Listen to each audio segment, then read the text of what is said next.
तो आज पर्यावरण की विषय वस्तु को आगे प्रारंभ करेंगे, आगे शुरू करते हैं हम लोग।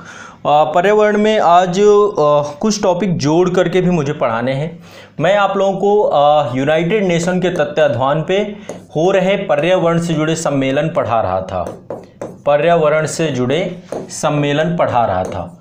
मुझे लगता है कि ये टॉपिक धीरे धीरे आपको समझ में आना शुरू हो जाएगा। पर्यावरण को लेकर के जो विभिन्न समस्याएं उपजी हैं, उन समस्याओं के समाधान को लेकर के संयुक्त राष्ट्र संघ द्वारा और उसकी विभिन्न संस्थाओं के द्वारा लगातार सम्मेलन किए जा रहे हैं, जिसमें से पहला सम्मेलन 1972 स्टॉकहोम सम्मेलन था, जो कि कल आपने पढ़ा। इसके 10 साल बाद नैरोबी, केन्या की राजधानी नैरोबी में नैरोबी घोषणा पत्र हुआ, नैरोबी सम्मेलन हुआ, नैरोबी सम्मेलन हुआ। ठीक है, इसके 10 साल बाद यानी कि 1982 पे, इसके 10 साल बाद 1992 पे पृथ्वी सम्मेलन हुआ या रियो डी जेनेरियो पे रियो सम्मेलन हुआ। ठीक है, और मैंने आपको बताया था कि जब स्टॉकहोम हुआ था, कल की बात थी हमारी, जब स्टॉकहोम हुआ था तो स्टॉकहोम से एक संस्था निकल के आई थी, यूनाइटेड नेशन एनवायरनमेंट प्रोग्रामिंग करके, यूनेप करके एक संस्था निकल के आई थी। एक संस्था है, बहुत ही महत्वपूर्ण संस्था है, जो भी आज भी कार्य कर रही है, और इसी का एक संस्था है, इसी का एक ग्लोबल नेटवर्क है जिसको इन्फोटेरा कहते हैं, जो कि वैश्विक तौर पे विश्व के जिन लगभग 174 देशों के साथ अभी जुड़ाव है इसका, इन सभी देशों में वो अपनी पर्यावरण से जुड़ी हुई जानकारी साझा करता है सभी देशों की। यहाँ से कई संस्थाओं का जन्म हुआ था, जैसे कि एक कन्वेंशन हुआ था, United nation framework convention on climate change, तो UNFCCC एक संस्था ये बनी थी आपकी रियो सम्मेलन में। इसके बाद जो है एजेंडा 21 ये बना था, रियो घोषणा, ऐसे करके बहुत सारी। और इसी का एक प्लेटफॉर्म है COP, कॉन्फ्रेंस ऑफ पार्टी, जिसके द्वारा प्रतिवर्ष शिखर सम्मेलन आयोजित किया जाता है। यहाँ तक हमारी चर्चा हो चुकी थी। ठीक है, बात हमें करना था तीसरा COP। ठीक है, तीसरा COP 3 जो है बहुत ही प्रमुख रहा और इसके 5 साल बाद हुआ। रियो +5 था ये, और ये 1997 में हुआ, दिसंबर 1997 में आयोजित किया गया क्योटो पे।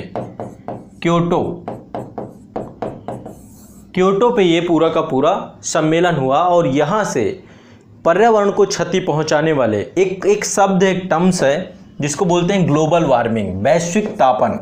आज इस शब्द को मैं पहले पढ़ाऊंगा, क्योंकि अब देखो यहाँ से बहुत सारे शब्द आएंगे। ग्रीन हाउस प्रभाव, ये क्या है?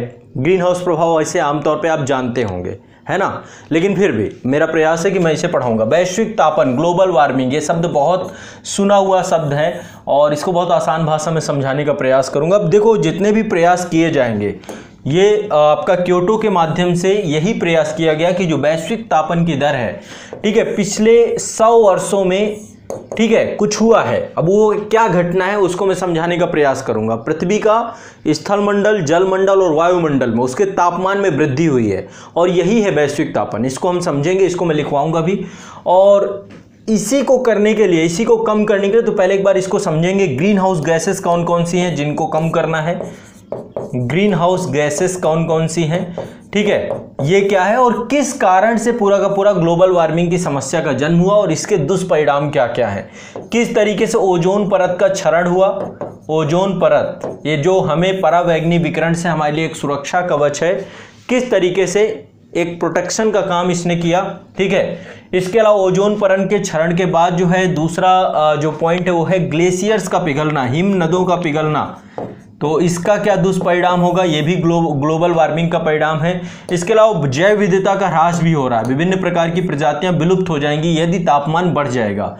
जैव विविधता का ह्रास, विविधता का ह्रास, और मानव का जीवन भी संकट में पड़ जाएगा। तो इसके भी प्रयास बड़े तेजी से चल रहे हैं, और इसी के लिए पहला समझौता, ये जो ग्लोबल वार्मिंग है इसको बचाने के लिए, ग्रीन हाउस गैसेस को कम करने के लिए 6 ग्रीन हाउस गैसेस थी जिनको कम करने के लिए COP 3 किया गया, यानी कॉन्फ्रेंस ऑफ पार्टी 3 किया गया, और क्योटो प्रोटोकॉल निकल के सामने आया। ये क्योटो प्रोटोकॉल 1997 पे आया, ये मसौदा ये आया 1997 पे, पर लागू कब होता है 2005 को। ये मसौदा लागू कब होता है 2005 को। 2005 को ये प्रभावी होता है, 2005 को ये मसौदा प्रभावी होता है। आपका 2005 में फरवरी 16 फरवरी 2005 को ये समझौता एक्सेप्ट किया जाता है, ठीक है। फिर आगे चल के इसको प्रतिबद्धता होती है कि भाई इसमें देशों को दो भागों में बांट दिया गया, परसिस्ट 1 सूची 1 सूची 2 एनेक्सर 1 कंट्री एनेक्सर 2 कंट्री। तो ये क्या है, ये किस तरीके से इनको विभाजित किया। लेकिन इससे पहले हमें ग्लोबल वार्मिंग को पढ़ना पड़ेगा, ग्लोबल वार्मिंग को समझना पड़ेगा कि वैश्विक तापन क्या है। तो आज मैं पहले वैश्विक तापन आपको पढ़ाऊंगा, ग्लोबल वार्मिंग पढ़ाऊंगा बहुत आसान भाषा में। ग्रीन हाउस गैस क्या है, ग्रीन हाउस गैस प्रभाव क्या है, ग्रीन हाउस गैस इफेक्ट क्या है, ये देखेंगे। और इसके दुष्परिणाम क्या है, किन किन कारणों से ग्रीन हाउस गैसेज और इनकी बढ़ोतरी हो रही है ना। तो बहुत आसान भाषा में समझने का हम पूरा का पूरा प्रयास करेंगे, ठीक है। तो चलिए आप लोग तैयार हो जाइए, चीज़ों को एक एक करके हम देखते चले जाएंगे। और हेडिंग डाल लीजिए ग्लोबल वार्मिंग, हेडिंग डाल लीजिए आप लोग ग्लोबल वार्मिंग। ग्लोबल वार्मिंग क्या है पहले इसको समझते हैं, और इस चीज़ को समझने पर आपको चीज़ें क्लियर हो जाएंगी।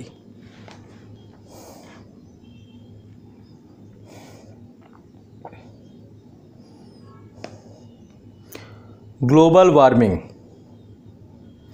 यदि मैं इसको आसान भाषा में कहूँ, बहुत आसान भाषा में हेडिंग है इसको वैश्विक तापन, हिंदी में बोलते हैं वैश्विक तापन। आसान भाषा में कहूँ तो पृथ्वी ग्रह गर्म हो रहा है, पृथ्वी ग्रह जिसमें जीवन की संभावना है, जिसमें जीवन संभव है, ये क्या हो रहा है, गर्म होता जा रहा है, इसका तापमान गर्म होता जा रहा है। और आसान भाषा में इसको ले चलें तो पृथ्वी का जो स्थल मंडल है, पृथ्वी का जो जलमंडल है और पृथ्वी का जो वायुमंडल है, इन तीनों के तापमान में परिवर्तन हो रहा है, इनके तापमान में बढ़ोतरी हो रही है। इसका भी तापमान बढ़ रहा है, इसका भी तापमान बढ़ रहा है, इसका भी तापमान बढ़ रहा है। यही है ग्लोबल वार्मिंग और कुछ नहीं है आसान भाषा में। पिछले विगत कुछ वर्षों से हम देख रहे हैं, जब से औद्योगिक क्रांति प्रारंभ हुई, औद्योगिकरण प्रारंभ हुआ, उसके बाद 20वीं शताब्दी में खास करके हमने पाया कि पिछले 100 वर्षों में लगभग 0.75 डिग्री सेल्सियस, लगभग 0.75 डिग्री सेल्सियस तापमान में वृद्धि हुई है। औद्योगिक क्रांति के बाद लगभग 100 वर्षों में, यानी कि 20वीं शताब्दी में वो 0.75 डिग्री तापमान ये क्या है, बढ़ा है, ठीक है। अभी मैं देखो परिभाषा लिखवा दूंगा, आप उसकी टेंशन मत लो, पहले चीज़ों को समझो आसान भाषा में, ठीक है। तो आसान भाषा में ग्लोबल वार्मिंग का मतलब है कि जो पृथ्वी ग्रह है ये गर्म हो रहा है ना। अब जब गर्म होगा तो कहीं ना कहीं पे जो जीवन की आदर्श दशाएं हैं वो संकट में पड़ सकती हैं, बहुत सारी समस्याएं हो सकती हैं। तो बात ये है कि भाई ये गर्म हो रहा है तो क्यों गर्म हो रहा है, क्या कारण हो सकता है इनके गर्म होने का, क्या कारण हो सकता है इनके गर्म होने का, है ना। तो एक कारण ये निकल में आ रहा है कि पृथ्वी का ऊष्मा बजट जो है, ऊष्मा बजट ये असंतुलित होता जा रहा है, असंतुलित होता जा रहा है। अभी देखो प्रारंभिक चरण ही है, लेकिन आप एक चीज समझिए, 1 डिग्री टेम्परेचर बढ़ना भी कितनी प्रजातियों को संकट में लाके खड़ा कर देगा, है ना। हिमनदों को पूरी तरीके से पिघला देगा, जो हिमनद हैं वो पिघलेंगे तो उसके परिणाम स्वरूप महासागरों के जो महासागर हैं उनके स्तर में, जल स्तर में वृद्धि होगी, और महासागरों के जल स्तर में वृद्धि होने के परिणाम स्वरूप कितने द्वीप जलमग्न हो जाएंगे। जब द्वीप जलमग्न हो जाएंगे और साथ साथ बहुत सारे देशों की महासागरीय तटरेखा जो है वो भी जलमग्न हो जाएगी। यहाँ तक कि कहा जा रहा है कि भारत का जैसे कोलकाता शहर है, भारत का जैसे मुंबई शहर है, ये खत्म हो जाएंगे, विनिष्ट हो जाएंगे। क्यों? क्योंकि ग्लेशियर्स बढ़ेंगे। तो आने वाले भविष्य में एक ये है कि यदि हम अभी नहीं रुके, अब ये गर्मी क्यों बढ़ी, क्या कारण रहा कि अचानक से गर्मी बढ़ गई।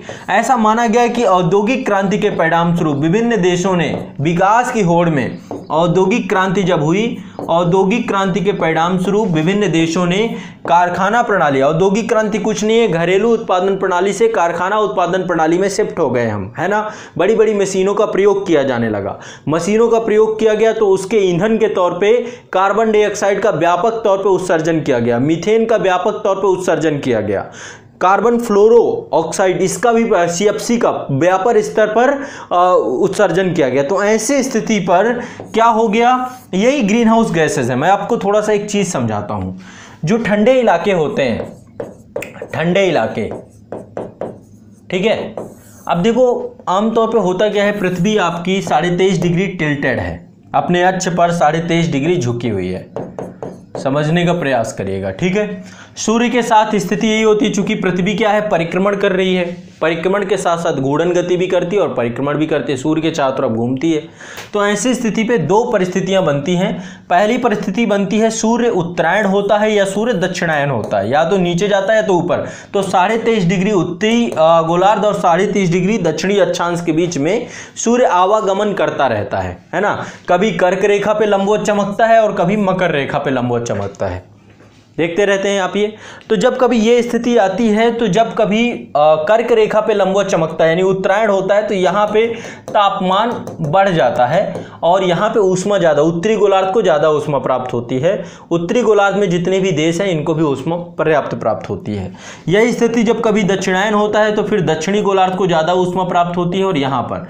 लेकिन जब सूर्य दक्षिणायन होता है तो यहाँ पे ऊष्मा कम मिलती है, उत्तरी गोलार्ध को ऊष्मा कम मिलती है और दक्षिणी गोलार्ध को पर्याप्त ऊष्मा मिलती है, ठीक है। अब ऐसी स्थिति में आप देखेंगे यहाँ पे बहुत सारी वनस्पतियां ऐसी हैं जो अत्यधिक सर्द होने के कारण, यदि सूर्य दक्षिणायन है, दक्षिणी गोलार्ध पे जा चुका है, तो ऐसी स्थिति पे उत्तरी गोलार्ध पे सूर्य की ऊष्मा न्यूनतम मिलती है। यहाँ तक कि जो उत्तरी ध्रुव है यहाँ पे तो 6 वर्ष तक रात्रि होती है ना।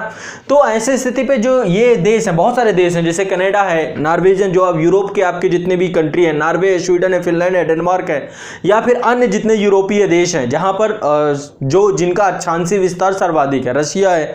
तो ऐसे देशों पे ये जितनी भी वनस्पतियां होती हैं, यहाँ तक कि भारत की बात भी कर रहे हैं, भारत में भी जो आपका जितना भी पर्वतीय क्षेत्र है, जिनकी पर्वतीय क्षेत्र जैसे हिमाचल प्रदेश, उत्तराखंड, जहाँ पे बर्फ बहुत होती है, नॉर्थ ईस्ट के प्रदेश, जम्मू कश्मीर, ये सारे मिलकर के जुड़ जाएंगे।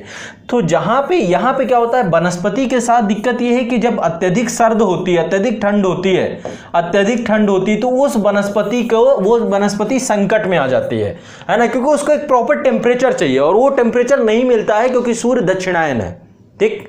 तो ऐसी स्थिति में क्या किया जाता है, ऐसे स्थिति में क्या किया जाता है, एक कांच का बॉक्स बना दिया जाता है, कांच का घर बना दिया जाता है। मैं ग्रीन हाउस इफेक्ट बता रहा हूं आपको। और यूरोप के देशों में आप आज देखते हो ना, आपके घरों में अब जितने भी भारत में स्थापत्य कला, भी वर्तमान में स्थापत्य कला देखेंगे आप, तो जितने मॉल बन रहे हैं, है ना, अभी मैं इसके बारे में डिस्कस करता हूँ, 2 मिनट रुक जाओ, फिर मैं आपको बहुत बड़ी चीज़ बताऊंगा। या यूरोप में आप ज़्यादातर देखेंगे तो वहाँ पर जितने भी घर होते हैं उसमें शीशे ज़्यादा मिलेंगे आपको, घरों में कांच का प्रयोग ज़्यादा किया जाता है। क्यों किया जाता है इसकी चर्चा मैं करूँगा।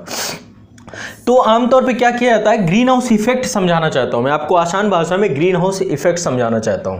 तो ऐसे देशों में जहां पे पौधों को उपजाना मुश्किल हो जाता है, उनका सर्वाइवल खत्म हो जाता है, ऐसे स्थिति में जैसे फल हैं, सब्जियां हैं, है ना, तो उसके लिए करते क्या है, एक कांच का कमरा बनाया जाता है और कांच के कमरे में ग्रीन हाउस गैसेस को भर दिया जाता है, ग्रीन हाउस गैसेस को भर दिया जाता है, CO2 हो गई, CH4 हो गई, है ना। तो ग्रीन हाउस गैसेस को भर दिया जाता है और इनको भरने के कारण से यहाँ पे इनकी विशेषता क्या है, इन गैसेस की विशेषता क्या है, ये तापमान को सोख लेते हैं।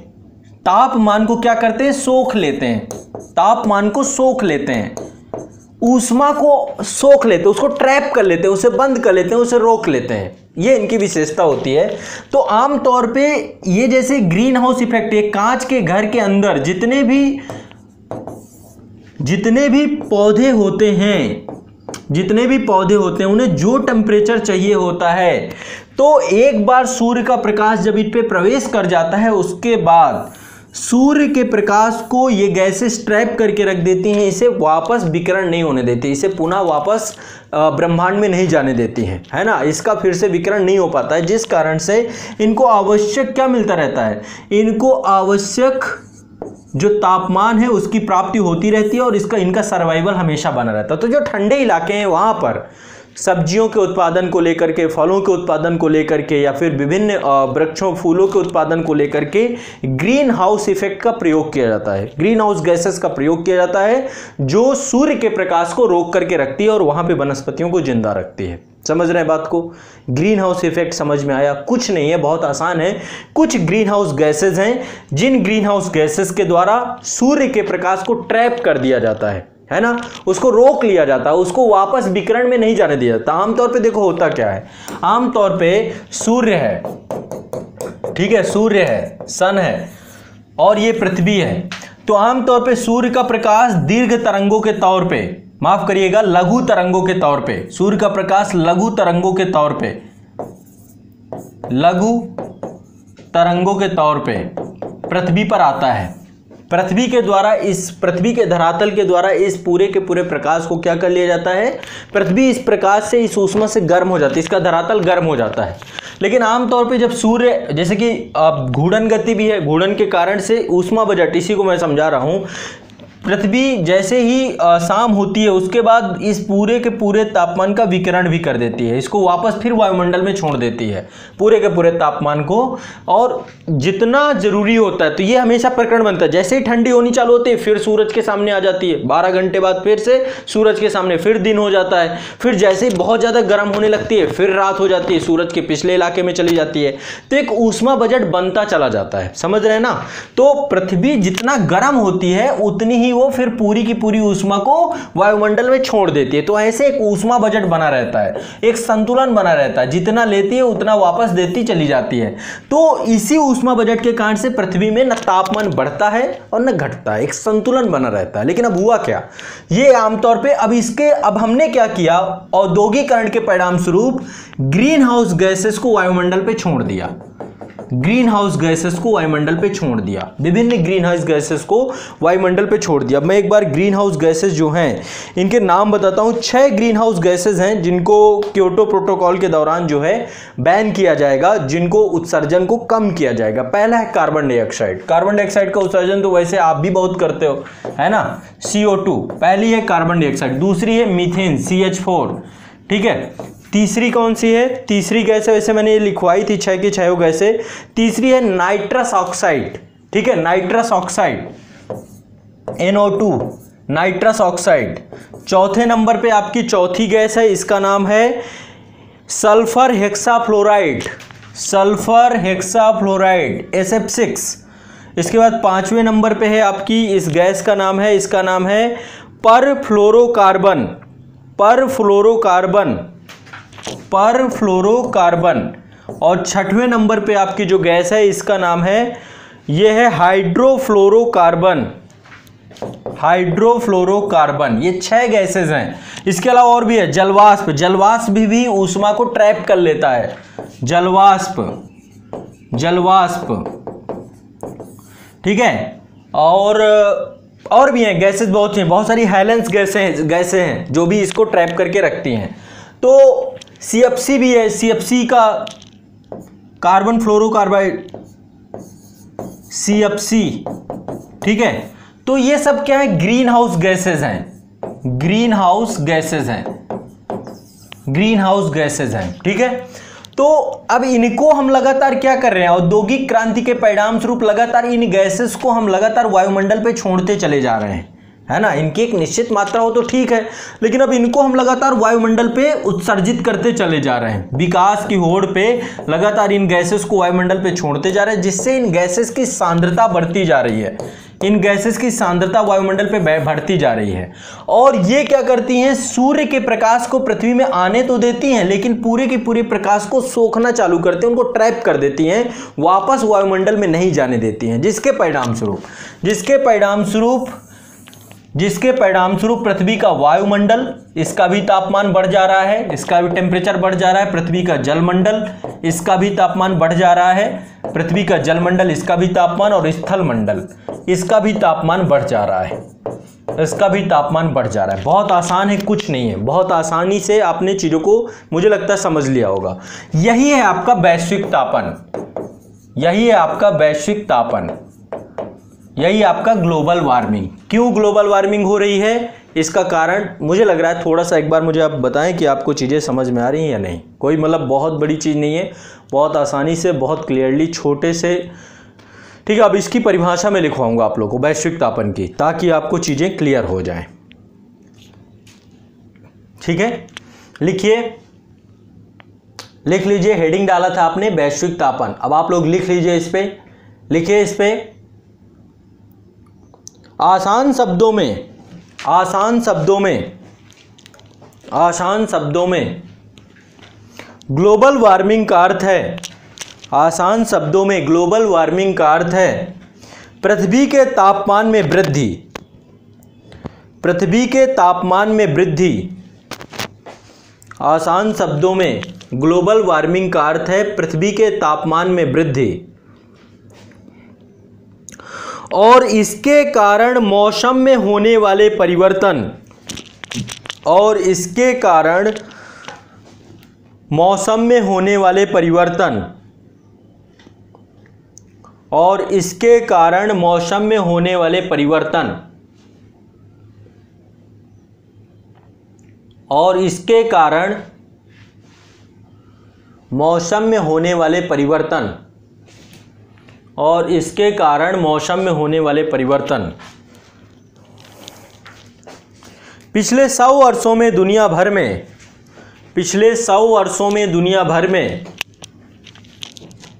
औसत तापमान 0.75 डिग्री सेंटीग्रेड, औसत तापमान 0.75 डिग्री सेंटीग्रेड, औसत तापमान 0.75 डिग्री सेंटीग्रेड है ना। इसको यदि फ़ारेनहाइट में बदलेंगे तो 1.4 डिग्री फ़ारेनहाइट आएगा, ठीक है।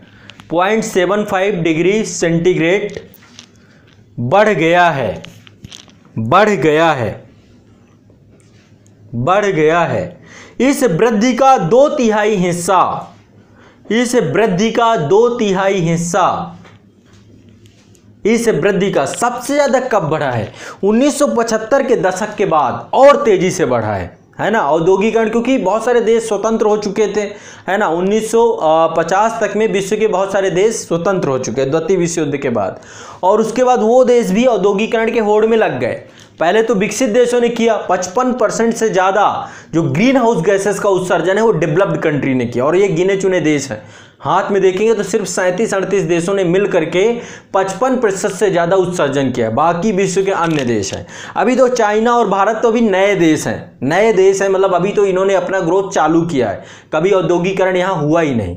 इससे पहले अमेरिका, यूरोप की कंट्रियाँ, यूरोप में चाहे फ्रांस हो, चाहे रसिया हो, चाहे ब्रिटेन हो, चाहे जर्मनी हो, इन लोगों ने बड़े स्तर का औद्योगिकरण किया है एक समय में।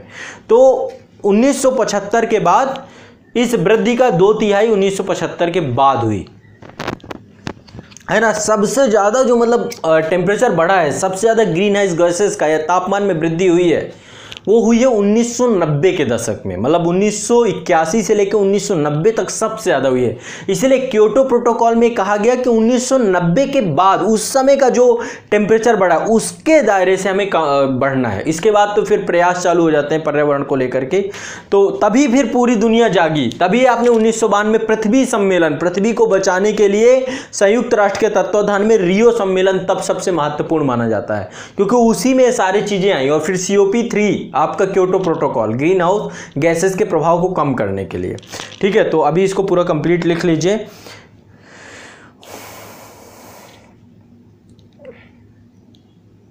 लिखिए, ग्लोबल वार्मिंग के परिणाम स्वरूप, ग्लोबल वार्मिंग के परिणाम स्वरूप वर्षा के तरीकों में बदलाव आया है। ग्लोबल वार्मिंग के या वैश्विक तापन के परिणाम स्वरूप वर्षा के तरीकों में बदलाव आया है। आप देखते हैं बारिश कभी लेट आती है, कभी कब कहाँ बारिश हो रही पता ही नहीं चलता है। धीरे धीरे पूरा का पूरा पैटर्न बदल गया है ना।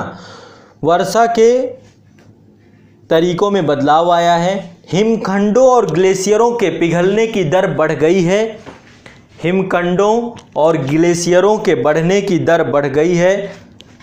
हिमखंडों और ग्लेशियरों के पिघलने की दर बढ़ गई है। समुद्र के जलस्तर में वृद्धि हुई है। समुद्र के जलस्तर में वृद्धि हुई है। समुद्र के जलस्तर में वृद्धि हुई है।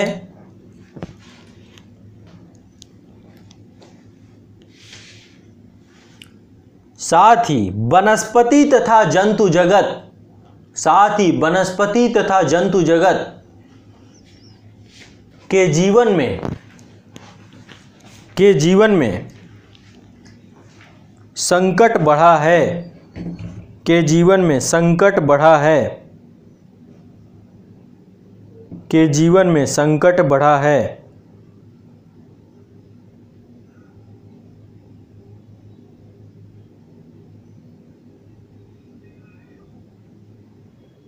संकट बढ़ा है।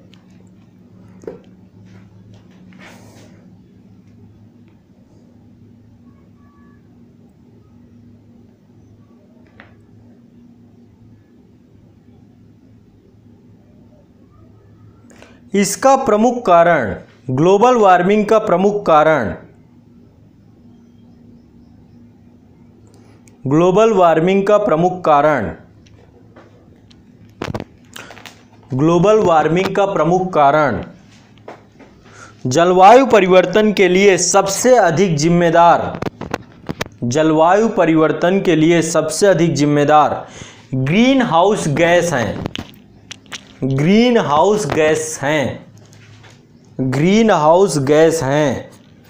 ग्रीन हाउस गैसें वे गैसें होती हैं, ग्रीन हाउस गैसें वे गैसें होती हैं, ग्रीन हाउस गैसें वे गैसें होती हैं जो बाहर से मिल रही गर्मी या ऊष्मा को, जो बाहर से मिल रही गर्मी या ऊष्मा को, ग्रीन हाउस गैसेस वो गैसें होती हैं जो बाहर से मिल रही गर्मी या ऊष्मा को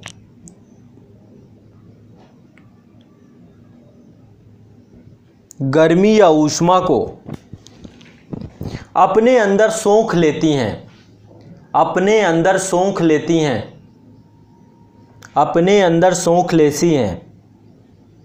ग्रीन हाउस गैसों का इस्तेमाल, ग्रीन हाउस गैसों का इस्तेमाल, ग्रीन हाउस गैसों का इस्तेमाल सामान्यतः अत्यधिक सर्द इलाकों में, सामान्यतः अत्यधिक सर्द इलाकों में, सामान्यतः अत्यधिक सर्द इलाकों में, यही सारी चीज़ें मैंने समझाया था, उन्हीं चीज़ों को अभी लिख लीजिए क्रमबद्धता से।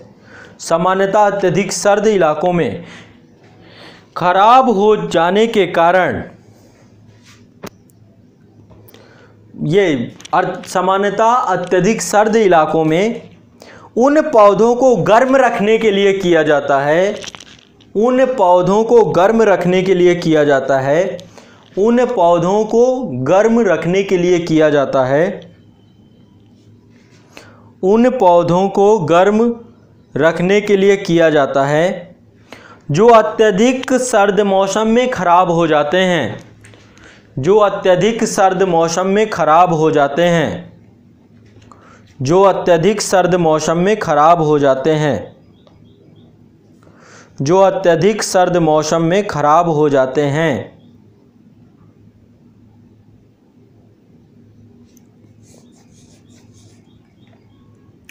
जो अत्यधिक सर्द मौसम में खराब हो जाते हैं। ऐसे में इन पौधों को कांच के एक बंद घर में रखा जाता है, ऐसे में इन पौधों को कांच के एक बंद घर में रखा जाता है। अब मैं आपको एक बात बोल रहा था ना कि आप देखते हैं भारत में जो अभी समय स्थापत्य चल रहा है, स्थापत्य में जब आप अपना घर बनवाते हैं या आप आमतौर पे अपने पड़ोस में घर बनता हुआ देखें, या उत्तर भारत में जो कि उष्णकटिबंधीय क्षेत्र में आता है जहाँ पे टेम्परेचर बहुत ज़्यादा है ना, आप गुजरात में, गुजरात से होकर कर्क रेखा जाती है, इसके ऊपर देखेंगे तो सीधे सीधे ये पूरा का पूरा क्षेत्र जो 23.5 डिग्री तो भारत के मध्य से जाता है ना, तो दक्षिण भारत भी बहुत ज़्यादा यहाँ पे गर्मी पड़ती है ना। और उत्तर भारत में चूंकि हिमालय पड़ता है, हिमालय के परिणाम स्वरूप भी पूरा का पूरा उत्तर भारत आपका उष्णकटिबंधीय क्षेत्र में आता है। हिमालय की उपस्थिति के कारण पूरा का पूरा भारत आपका उष्णकटिबंधीय क्षेत्र में आता है, ठीक है। अब एक चीज़ समझिएगा, अब ऐसी परिस्थिति में वैसे भी हमारे यहाँ गर्मी बहुत ज़्यादा पड़ती है, कब गर्मी नहीं पड़ती है, हमेशा गर्मी पड़ती है। आपको मैं बताऊं, यदि आप लोग दिसंबर के महीने में दक्षिण भारत के राज्यों में जाएंगे तो आप पाएंगे कि दक्षिण भारत के राज्यों में आप टी शर्ट पहन के साल भर घूम सकते हैं। वहां पर आपको जरूरी नहीं है, वहां पे आप दिसंबर के महीने में भी फैन चलाकर ही सोएंगे, क्योंकि वहां गर्मी बहुत ज़्यादा होती है। और ये जो पूरा का पूरा गर्मी का महीना होता है, यहाँ पे तो टेम्परेचर बहुत ज़्यादा होता है। लेकिन एक चीज़ है कि समुद्र पड़ता है, तो समुद्री जलवायु के कारण से कहीं कहीं तापमान मौसम वहाँ पे बराबर मौसम होता है, ठीक है। लेकिन आप देखेंगे जो पूरा का पूरा वास्तुकला का नया स्वरूप आया कि आप घर बनवाएंगे तो कांच लगवाना बहुत जरूरी है। आप मॉल जाएंगे क्योंकि सुंदरता के लिए, अरे मूर्खता है ये, सुंदरता के लिए नहीं है, मूर्खता है। दरअसल यूरोप वगैरह के देशों के साथ सीन ये है क्योंकि यूरोप के देश उच्च अक्षांशों में है, शीतोष्ण कटिबंध में है या शीत कटिबंध में है, तो ऐसी स्थिति पे वहाँ पे सूर्य की रोशनी बहुत कम मिलती है। मैं आपको बताऊं तो 4-4, 5-5 घंटे के लिए ही सूर्य की ऊष्मा मिलती है, बाकी फिर पूरा टाइम आपको, क्योंकि पृथ्वी टिल्टेड है ना, तो थोड़ा सा सूर्य की ऊष्मा पूरी तिरछी किरणें पड़ती हैं, तो 3-4 घंटे के लिए ही सूर्य देखने को मिलता है कई देशों में। तो ऐसी स्थिति में वहाँ पर तो बनता लाजमी है कि कांच के यदि मकान बनाए जाएंगे तो ऐसी स्थिति में वहाँ पर सूर्य की रोशनी क्या होती है, पूरी ट्रैप कर ली जाती है और मकान पूरा गर्म बना रहता है, ठीक है, ये बात तो चलती है। लेकिन भारत में क्या जरूरत है, और देखो भारतीयों की मूर्खता, एक तो पहले मकान बनाएंगे कांच के, फिर इसके बाद एसी और लगवा देंगे साथ में, है ना, ठंडा करने के लिए। तो एसी से भी गर्म हवा पूरी की पूरी वायुमंडल पे जाती है, यानी अंदर वाले क्षेत्र में गर्म ठंडा रखने के लिए बाहर वाले क्षेत्र को गर्म करते हैं। एसी का आउटडोर जो होता है उससे भी बहुत तेज गर्मी बड़ी स्तर पर, तो पूरा बाहर का हिस्सा भी को गर्म करते हैं। कांच के घर बनवाने की क्या जरूरत है। हमारे यहाँ पे तो पहले आप देखते थे ना, जो पुराने समय में, अब तो मान लो चलो पक्के मकान हर जगह हो गए। मुझे याद है हमारे जब गांव की बात कर रहा हूँ, गांव में एक कच्चा मकान जरूर रखा जाता है, अब तो शायद वो भी ख़त्म कर दिया गया। लेकिन वो कच्चे मकान में जो मज़ा होता है ना, वो पूरा का पूरा आपको एयर कंडीशनर का मज़ा देता है ना, ज़मीन मिट्टी की, है ना, ऊपर से पूरा खपरेल, ऊपर से घास फूस, तो वो क्या करता है, सूरज की जितनी रोशनी आती है, एल्बिडो होता है, उतनी वो लेकर शाम को वापस भी कर देता है। तो दिन में भी ना, तो क्योंकि मिट्टी का मकान रहता है ना, मिट्टी का बनता है, तो उसमें ऊष्मा जो है बिल्कुल ठंडा बना रहेगा, वो उसमें पूरा का पूरा जो है वो पूरा काम करता है। जैसे कि घड़े का जो पूरा वो है ना, घड़े का कॉन्सेप्ट है ना, घड़े के कॉन्सेप्ट की तरह पूरा वो शीतलन का काम करता है। अब लेकिन भारत के लोग मूर्ख ज़्यादा हैं, पैसा थोड़ा सा हो गया तो पैसा होने के बाद घर की सुंदरता के नाम पे कांच पूरा लगा देंगे और फिर 4 एसी और लगा लेंगे। अरे कोई ज़रूरत ही नहीं है, एसी से तो और भी बुरी हालत हो जाती है। तो ये यूरोप के देशों के लिए बना हुआ है, कांच के मकान बनाना, ये सब कुछ का नहीं, सब यूरोप के देशों का स्थापत्य कला। लेकिन नहीं, अब यहाँ पे क्या होता है, अंधानुकरण होता है। भारत की जलवायु के लिए कांच के मकान नहीं बनाने चाहिए, नहीं तो ग्रीन हाउस इफेक्ट और ये सारी चीज़ों के कारण से टेम्परेचर बढ़ेगा और फिर आपको नुकसान होगा। इसी कारण से देख रहे हैं स्वास्थ्य गिरता जा रहा है, फिर बीमार पड़े रहते हैं, गर्मी बढ़ गई, ये हो गया वो हो गया। गर्मी का इंतजाम आपने खुद किया है ना। तो वो सारी चीज़ें हैं, ये भारत की जलवायु के लिए नहीं बना है। मैं बस इस चीज़ के बारे में बात कर रहा था। हाँ, तो मैं कहाँ पे लिखवा रहा था, मुझे एग्जैक्ट एक बार आप लोग जानकारी दें, कहाँ पे हमारी चर्चा चल रही थी। हाँ, मैं आपको ग्लोबल वार्मिंग में ग्रीन हाउस प्रभाव पढ़ा रहा था। हाँ, तो लिख लीजिए इसमें, इन पौधों को कांच के एक बंद घर में रखा जाता है, इन पौधों को कांच के एक बंद घर में रखा जाता है और कांच के घर में ग्रीन हाउस गैस भर दी जाती है, और कांच के घर में ग्रीन हाउस गैस भर दी जाती है, ग्रीन हाउस गैस भर दी जाती है, कांच के घर में ग्रीन हाउस गैस भर दी जाती है, ग्रीन हाउस गैस भर दी जाती है, कांच के घर में ग्रीन हाउस गैस भर दी जाती है।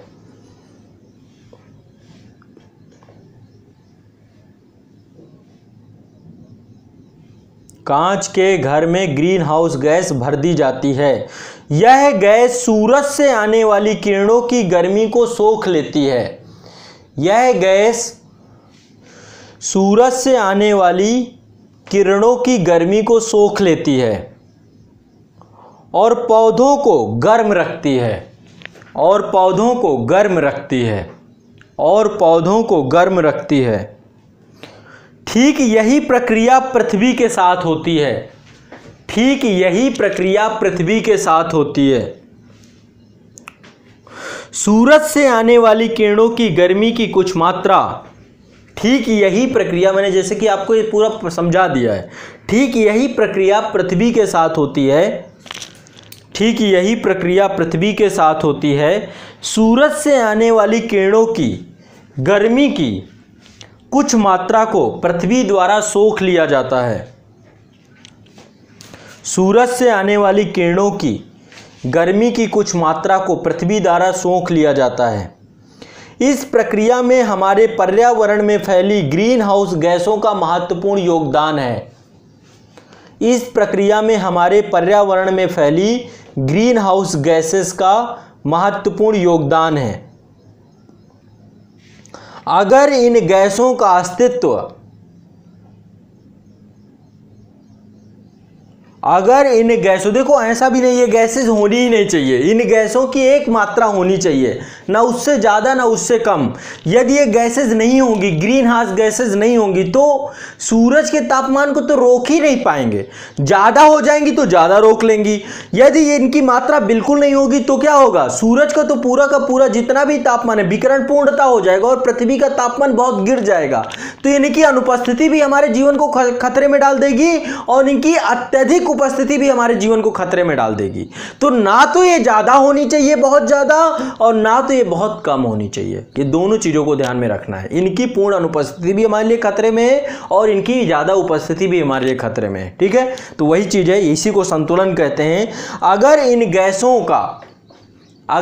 गैसों की पूर्ण अनुपस्थिति हो जाए तो, अगर इन गैसों की पूर्ण अनुपस्थिति हो जाए तो पृथ्वी का तापमान वर्तमान से काफी कम हो जाएगा।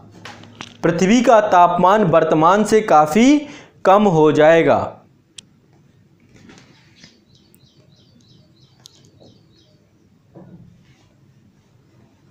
ग्रीन हाउस गैसेस में सबसे ज्यादा महत्वपूर्ण गैस है carbon dioxide. Green house gases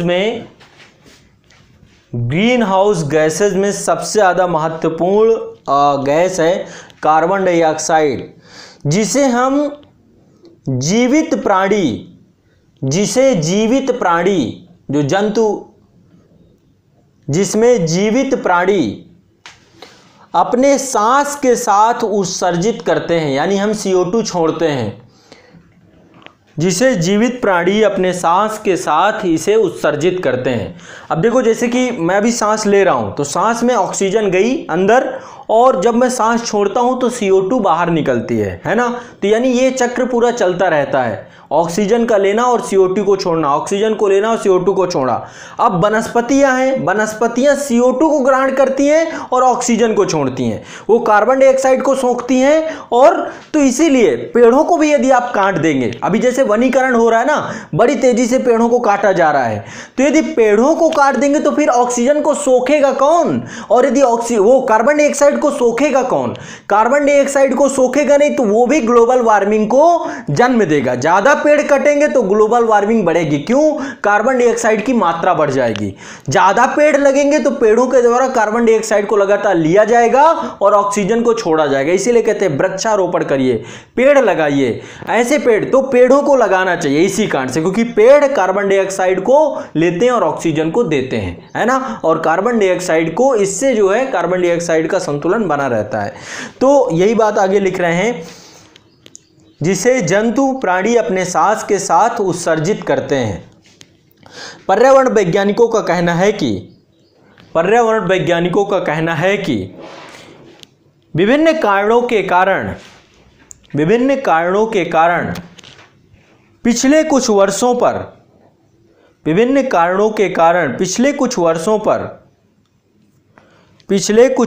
पर पृथ्वी पर कार्बन डाइऑक्साइड की मात्रा में लगातार वृद्धि हुई है। पृथ्वी पर कार्बन डाइऑक्साइड की मात्रा पर लगातार वृद्धि हुई है,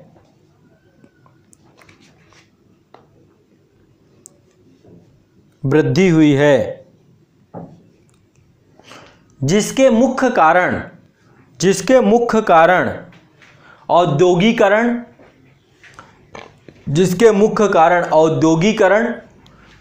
औद्योगिकरण, सबसे बड़ा कारण तो यही है, औद्योगिकरण, शहरीकरण, शहरीकरण के परिणाम स्वरूप वनों का कटाव हुआ, है ना, शहरीकरण, वाहनों द्वारा प्रदूषण, वाहनों तथा कारखानों द्वारा प्रदूषण, औद्योगिकरण में आ जाएगा वैसे, वाहनों द्वारा प्रदूषण, घरेलू या कृषि द्वारा हरित गैसों का उत्सर्जन, जैसे धान के खेत से मेथेन, है ना, मेथेन गैस निकलती है, तो घरेलू या अब तो ईंधन, स्वच्छ ईंधन प्रयोग करने लगे हम लोग, है ना, एलपीजी सिलेंडर यूज करने लग गए, गैस का प्रयोग करने लग गए। लेकिन पहले क्या होता था, जो प्राकृतिक ईंधन होता था, लकड़ी है, कोयला है ना, उपले, उसी का प्रयोग करते थे आप भोजन बनाने में। उससे भी बड़ी मात्रा में जो धुआं होता था उसमें कार्बन डाइऑक्साइड की मात्रा होती थी, है ना, तो कार्बन डाइऑक्साइड और साथ साथ अन्य जहरीली गैसेस होती थी, तो वो भी जो है, तो घरेलू या कृषि द्वारा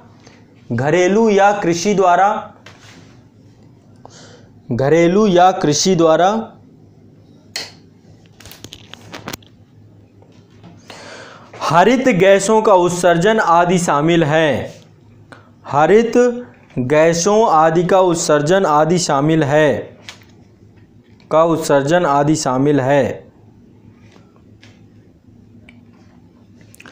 इन ग्रीन हाउस गैसों में लिख लीजिए कार्बन डाइऑक्साइड, इन ग्रीन हाउस गैसेज में carbon dioxide, methane, nitrous oxide, sulphur hexafluoride,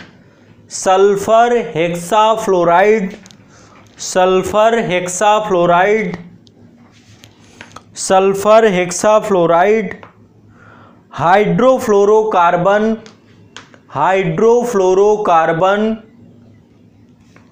perfluorocarbon, व ओजोन गैस सम्मिलित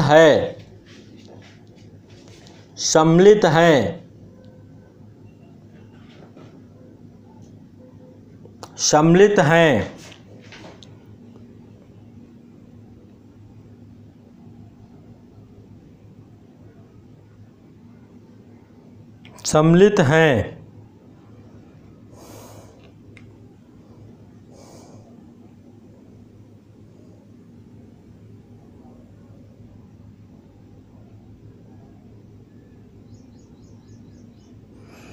यद्यपि ग्लोबल वार्मिंग पर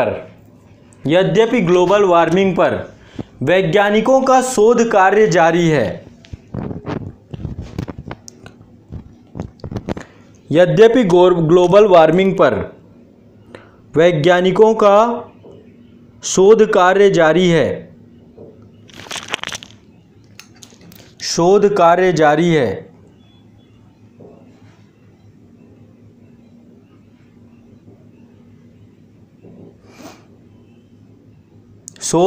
जारी है, मगर मान्यता यह है कि पृथ्वी पर हो रहे तापमान के लिए, पृथ्वी में हो रहे तापमान वृद्धि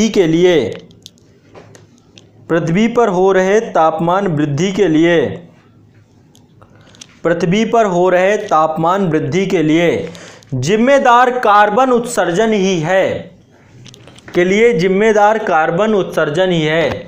जिम्मेदार कारक कार्बन उत्सर्जन ही है, जिसके परिणाम स्वरूप जलवायु परिवर्तन का संकट गहराता जा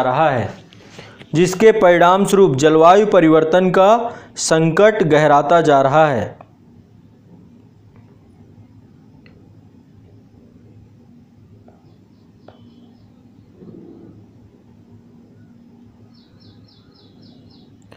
वैज्ञानिकों के अनुसार यदि इन गैसों का उत्सर्जन यदि इन गैसों का उत्सर्जन इसी प्रकार चलता रहा तो,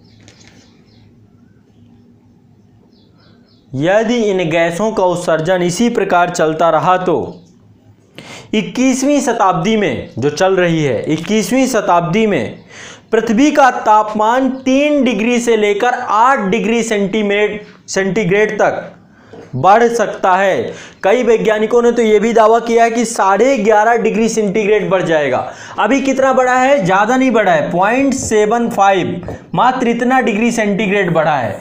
लेकिन वैज्ञानिकों का कहना है कि यदि यही रफ्तार, यही दर बनी रही तो ये 0.75 डिग्री सेंटीग्रेड से ज़्यादा ये 3 डिग्री सेंटीग्रेड से लेकर 11.7 डिग्री सेंटीग्रेड तक भी टेम्परेचर बढ़ सकता है। यहाँ तक ये पूरा दावा किया गया है। तो ये बहुत भयावह है। जब कभी ऐसी स्थिति आएगी, विश्व के बहुत सारे देश समाप्त हो जाएंगे, नष्ट हो जाएंगे एक ही झटके में, है ना। तो यही बात है, इसको लिख लीजिए।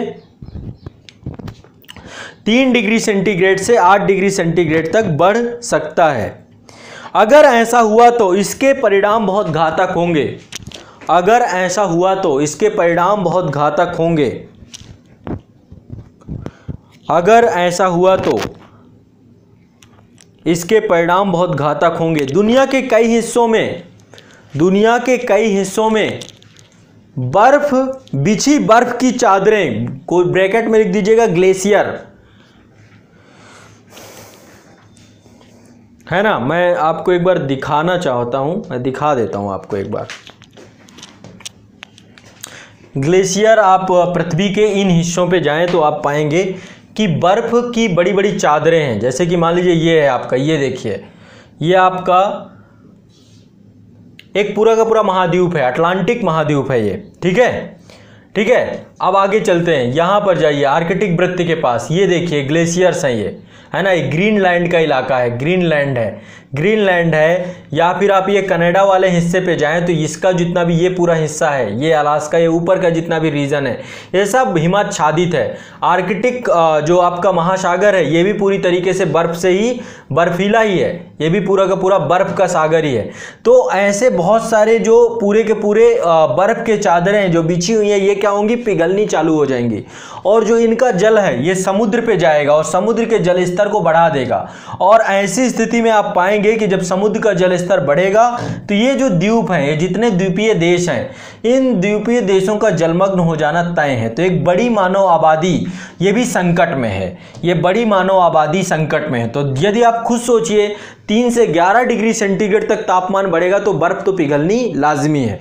यहाँ तक कि ग्लेशियर सब पिघलने चालू हो गए। एक एपिसोड आया था वियर गिल्स और अमेरिका के राष्ट्रपति बराक ओबामा का, वो शायद दोनों गए थे। ये जब पेरिस समिट होनी थी 2016 की, तो पेरिस समिट से पहले विश्व का ध्यान आकर्षित करने के लिए कि ग्लेशियर्स देखिए बहुत तेजी से पिघल रहे हैं, आप देखिएगा यूट्यूब पे वो एपिसोड पूरा मिल जाएगा।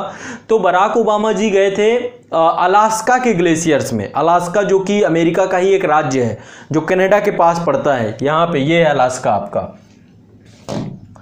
ये है, ये पूरा का पूरा अलास्का का हिस्सा है। तो इस हिस्से पे गए थे और यहाँ पे ग्लेशियर्स, वहाँ पे उन्होंने दिखाया जा करके कि देखिए पहले ग्लेशियर इतना हुआ करता था, ये कितना बचा है। तो बहुत तेजी से ग्लेशियर्स पिघल रहे हैं, अब इनकी मात्रा पिघल रही है और बहुत सारे देशों के जलमग्न होने के आसार हैं। अब जिसमें यदि आप, चलो हम देश, अपने देश की बात करें भारत की, तो भारत का पूरा जो तटीय प्रदेश है, जो तटों पर रह रहे हैं, ये तट जलमग्न होने की संभावना है पूरी तरीके से, यदि अभी इस पर काम हमने नहीं किया। ये पूरे के पूरे जो तटीय क्षेत्र हैं, ये पूरे तट, ये सब जलमग्न हो जाएंगे। यहाँ तक कह रहे हैं 30 किलोमीटर अंदर तक, यानी तटों से 30 किलोमीटर अंदर तक का एरिया पूरा जलमग्न हो जाएगा जब ग्लेशियर्स पिघलेंगे। तो ऐसी स्थिति में बहुत ज़रूरी है कि सब लोग बहुत जल्दी इस कार्य पे, पूरे देश एक साथ लगें। और इसी को लेकर के फिर लगातार नए अभिसमय समझौता पूरी दुनिया एक साथ लगी हुई है। अभी इसमें भी बहुत सारे विवाद हैं, बहुत सारे देश हैं जो इससे पीछे हट रहे हैं, क्योंकि कोई भी अपना डेवलपमेंट, विकास, लेकिन धरती नहीं रखेगी तो विकास को करोगे क्या आप, है ना। चलिए आगे बढ़ते हैं। नेक्स्ट,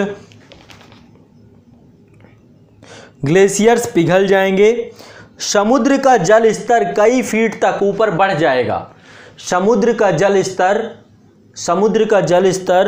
कई फीट तक ऊपर बढ़ जाएगा। समुद्र के इस बर्ताव से दुनिया के कई हिस्से जलमग्न हो जाएंगे।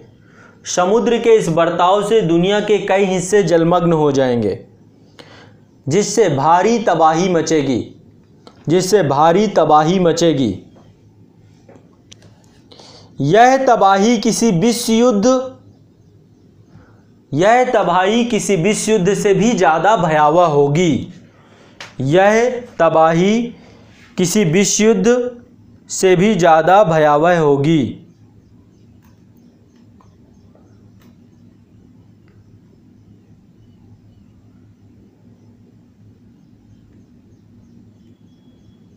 भयावह होगी। तो इसके परिणाम बहुत ही अपने आप में ऐसे हैं कि जो डरा देने वाले हैं, है ना। यह स्थिति हमारे ग्रह पृथ्वी के लिए बहुत ही हानिकारक होगी। यह स्थिति हमारे ग्रह पृथ्वी के लिए बहुत ही हानिकारक होगी।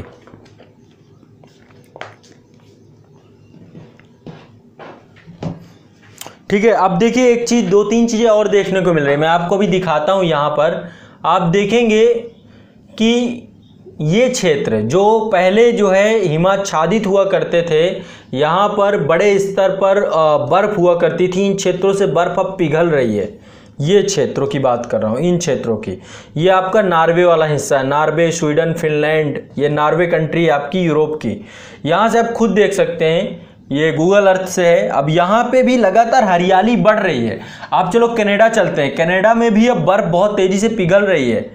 कनाडा वाले हिस्से में भी बहुत तेज़ी से बर्फ़ पिघल रही है। अब कुछ हिस्सों में ही बर्फ़ देखने को मिलती है, बाकी हिस्सों पे ग्लोबल वार्मिंग के परिणाम स्वरूप देखिए यहाँ पर भी हरियाली अब आपकी बढ़ रही है। यहाँ पर भी हरियाली बढ़ रही है। तो दिख रहा है कि यहाँ से धीरे धीरे ग्लेशियर्स पिघलना शुरू हो चुके हैं, इसके साग छाने शुरू हो गए हैं, और ये स्थिति आने वाले भविष्य में बहुत ही दुष्परिणामी होगी। आगे लिख लीजिए, नेक्स्ट इसमें कुछ पॉइंट और लिख लीजिए। ग्लोबल वार्मिंग के परिणाम स्वरूप मौसमी घटनाओं एवं वर्षा चक्र में, ग्लोबल वार्मिंग के परिणाम स्वरूप मौसमी घटनाओं, आप देख रहे हैं कभी सर्दी में ठंडी हो रही है, ठंडी में गर्मी पड़ रही है ना। गर्मी और सर्दी का पूरा तारतम्य बदल गया है। कब वर्षा आना है, कब वर्षा को जाना है ना। तो ये पूरा का पूरा ऋतु परिवर्तन, ऋतु चक्र, मौसम चक्र पूरा प्रभावित हो गया है। जलवायु तंत्र प्रभावित हो गया है ना। इसके कारण से बड़े स्तर पे तो मौसमी घटनाओं और वर्षा चक्र में बदलाव आएगा। ग्लोबल वार्मिंग के परिणाम स्वरूप मौसम चक्र एवं वर्षा ऋतु में बदलाव आएगा।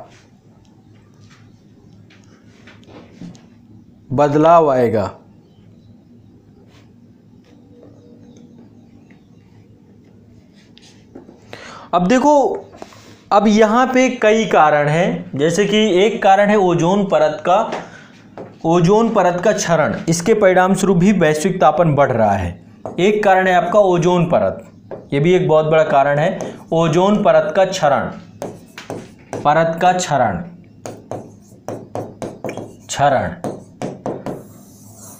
अब दरअसल जो पृथ्वी है आपकी, जो आपकी पृथ्वी है, इस पे जो वायुमंडल की एक लेयर है, समताप मंडल है ना, समताप मंडल, यहाँ पर ओजोन गैस की सघनता पाई जाती है। समताप मंडल पे, और इसका मुख्य कार्य है सूर्य की जो हानिकारक परावैंगनी विकिरण है, इस विकिरण से धरती को प्रोटेक्ट करना। यदि ये पूरा ओजोन परत का हिस्सा, ये लेयर समाप्त हो जाए, इसकी सघनता कम हो जाए, जो कि लगातार अभी हो रहा है, तो ऐसी स्थिति में क्या होगा? ऐसी स्थिति में देखो होता क्या है, पृथ्वी आपकी घूम रही है, पृथ्वी आपकी रोटेट हो रही है ना। और रोटेट होने के परिणाम स्वरूप जब कोई यहाँ से हम जो गैसेस का उत्सर्जन कर रहे हैं, तो गैसेस का उत्सर्जन पृथ्वी के घूर्णन गति के परिणाम स्वरूप ओजोन परत तक जो पहुँचने का काम है उसका, वो पहले तो पृथ्वी के वायुमंडल पे ही घूमती रहती हैं गैसेस, और ओजोन परत तक 50 साल बाद पहुँचती हैं। अब समझिए औद्योगिकरण, लगभग जो ये पूरी ओजोन परत की घटना सामने आई 1970 के दशक में आई, कि 1970 के दशक में वैज्ञानिकों ने पाया कि जो आपका जो आर्कटिक महासागर, यानी उत्तरी ध्रुव और दक्षिणी ध्रुव, अटलांटिक महाद्वीप और आपका उत्तरी ध्रुव, इन दोनों हिस्सों पे ओजोन की जो सघनता है वो कम होती जा रही है। यहाँ पे ओजोन की सघनता क्या होती जा रही है? कम होती जा रही है। यहाँ पे ओजोन की सघनता कम होती जा रही है, यहाँ पे ओजोन की सघनता कम होती जा रही है। अब कारण क्या है? मान लो यहाँ से जो ग्रीन हाउस गैसेस जो मैंने आपको बताया, इनका उत्सर्जन हमने किया है, खासकर रेफ्रिजरेटर में प्रयोग होने वाली जितनी भी अशीतलक गैसेस हैं, है ना, या सीएफसी है, तो इनके परिणाम स्वरूप ये लगभग 50 साल बाद ओजोन समताप मंडल में जब पहुंचती हैं तो इसमें ओजोन के क्षरण को समाप्त कर देती हैं। आमतौर पे ओजोन जो है परावैंगनी किरणों के प्रभाव में ऑक्सीजन के अणु मिलकर के O3 बनाते हैं, ठीक है। और ये पूरा चक्र चलता रहता है। ओजोन टूटता है, टूट करके ऑक्सीजन में कन्वर्ट हो जाता है, फिर ऑक्सीजन के अणु मिलकर के ओजोन बन जाते हैं, ठीक है। तो ये पूरा का पूरा चक्र चल रहा है परावैंगनी किरणों के प्रभाव में, ये पूरी प्रक्रिया चल रही है और पूरा का पूरा जो है ये तो। लेकिन हुआ क्या, गड़बड़ कहां पे हो गई? जो हानिकारक हमने यहां से गैसेस भेजी, इन्होंने क्या किया? ओजोन चक्र को प्रभावित कर दिया, ओजोन चक्र को प्रभावित कर दिया। तो जो ओजोन बनने की प्रक्रिया है वो कम हो गई। क्यों? क्योंकि ऑक्सीजन की मात्रा यहां पर ऊपर कम होती जा रही है, इन गैसेस की सघनता बढ़ती जा रही है।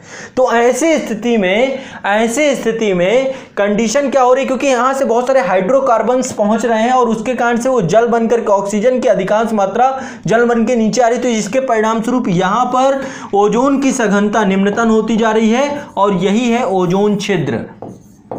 और इसके परिणाम स्वरूप बड़े स्तर पर सूर्य का जो परावैंगनी विकिरण है पृथ्वी तक पहुंच रहा है और यह भी वैश्विक तापन को जन्म दे रहा है, यह भी वैश्विक तापन को जन्म दे रहा है, वैश्विक तापन को जन्म दे रहा है। इसके परिणाम स्वरूप भी ओजोन किरणों का जो, तो इसको भी लिख लीजिए, ये पॉइंट भी लिखिए।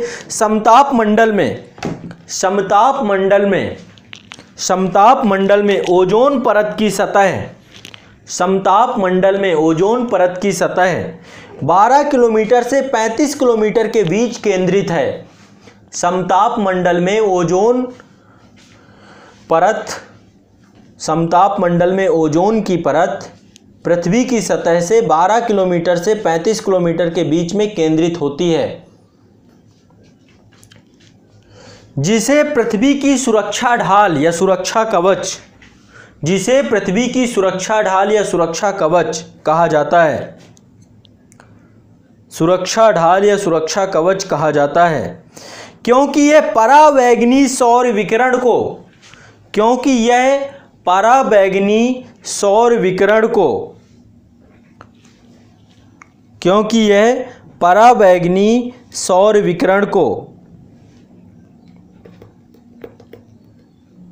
पृथ्वी की सतह तक पहुंचने से रोकती है। तो यूवी रेज पृथ्वी तक नहीं आती हैं।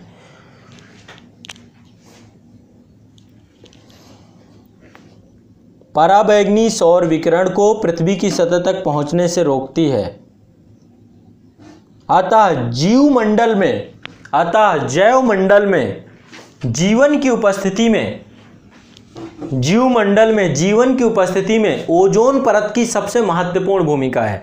यही तो ओजोन परत नहीं होती 1 मिनट में सब जल के राख हो जाता है ना, हमारा जीवन संभव ही नहीं था। लेकिन ओजोन परत के द्वारा वहीं से परावैंगनी विकिरण का विकिरण कर दिया जाता है, उन्हें वापस भेज दिया जाता है, ठीक है। तो ये एक बहुत बड़ी महत्वपूर्ण है। अतः जैव मंडल में ओजोन परत की उपस्थिति सबसे महत्वपूर्ण है। ओजोन परत की उपस्थिति सबसे महत्वपूर्ण है। परंतु विभिन्न मानव जनित प्रक्रियाओं जैसे रेफ्रिजरेटर,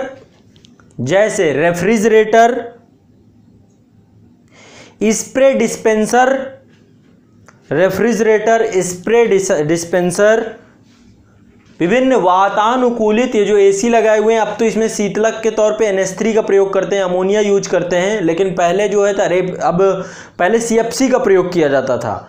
और अब भी शीतलक के तौर पे अब जो फ्रिज वगैरह आपके यहाँ यूज़ किए जाते हैं, पहले फ्रेयान गैस और ये सब का प्रयोग करते थे, CFC का प्रयोग करते थे, लेकिन अब उसको सब बैन कर दिया गया है। अब क्योटो प्रोटोकॉल इसीलिए लाया गया, उसके तहत बैन कर दिया गया है। अब क्या यूज करते हैं हम, NH3 का, अमोनिया का यूज किया जाता है, और विभिन्न गैसेज हैं जो पृथ्वी के ओजोन परत के लिए या फिर जो ग्लोबल ग्रीन हाउस प्रभाव है उसको नहीं करते, उससे जुड़ी हुई।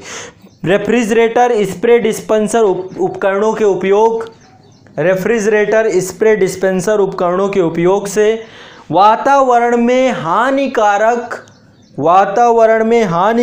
क्लोरोफ्लोरोकार्बन CFC क्लोरोफ्लोरोकार्बन एवं विभिन्न हैलोन गैसेस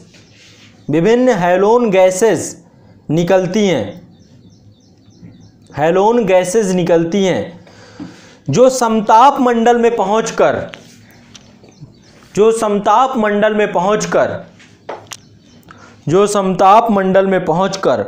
ओजोन के अणु को तोड़ देती हैं, यानी O3 को तोड़ करके ऑक्सीजन अणुओं में परिवर्तित कर देती हैं, जल बना देती हैं, हाइड्रोजन के साथ जल बन जाता है, जिसके परिणाम से ओजोन की सघनता कम होती जा रही है। ओजोन के अणु को तोड़ देती हैं। इसी तरह औद्योगिक इकाइयों से उत्सर्जित सल्फर एरोसोल, औद्योगिक कारखानों से उत्सर्जित sulphur aerosol HF6 sulphur aerosol, तथा आप एरोप्लेन का सफ़र करते हैं ना, इनका जो जेट इंजन होता है, इनसे भी नाइट्रस ऑक्साइड निकलती है। जो जेट विमान होते हैं, नाइट्रस ऑक्साइड, तो ये जो वायुयान, अब ये भी सब प्रतिबंधित हो गया, नाइट्रस ऑक्साइड अब प्रतिबंधित हो गई। तो औद्योगिक इकाइयों से उत्सर्जित सल्फर एरोसोल तथा जेट विमानों से मुक्त नाइट्रस ऑक्साइड ओजोन अणुओं का विनाश करती है। नाइट्रस ऑक्साइड ओजोन अणुओं का विनाश करती है।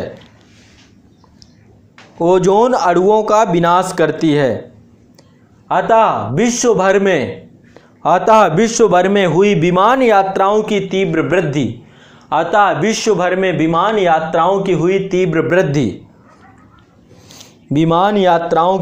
वृद्धि, समताप मंडल में ओजोन के क्षरण एवं वैश्विक तापन का प्रमुख कारक बनकर उभरी है।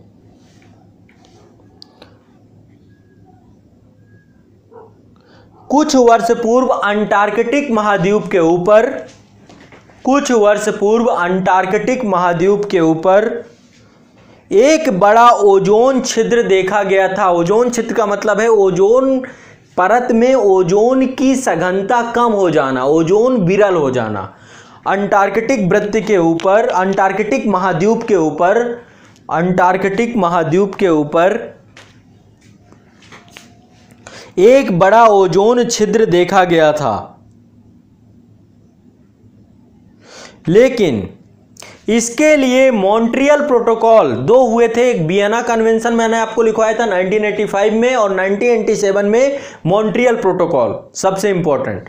इसके लिए हुआ मॉन्ट्रियल प्रोटोकॉल के द्वारा ये जितनी भी गैसेस थी जो ओजोन परत के क्षरण के लिए सबसे प्रभावी कारक रखती थी, इन पर प्रतिबंध, इनके उत्सर्जन को प्रतिबंधित कर दिया गया। तो मॉन्ट्रियल प्रोटोकॉल द्वारा किए गए शीघ्र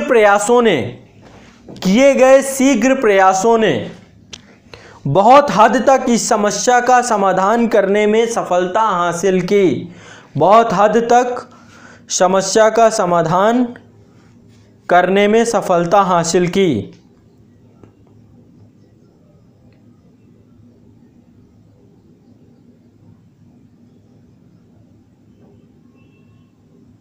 ठीक है, बहुत हद तक समस्या का समाधान करने में सफलता हासिल की।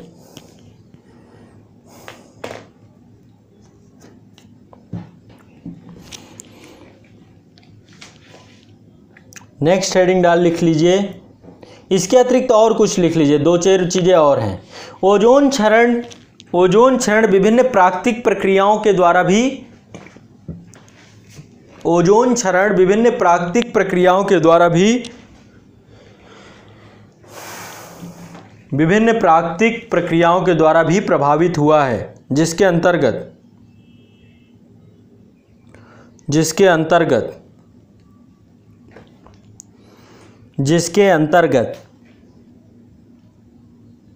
पराबैंगनी सौर विकिरण, सूर्यकलंक सनस्पॉट, सूर्यकलंक द्वारा सौर विकिरण में वृद्धि, ऊपरी वायुमंडलीय परिसंचरण के कारण ओजोन का पुनर्वितरण हुआ है। ऊपरी वायुमंडलीय परिसंचरण के कारण ओजोन का पुनर्वितरण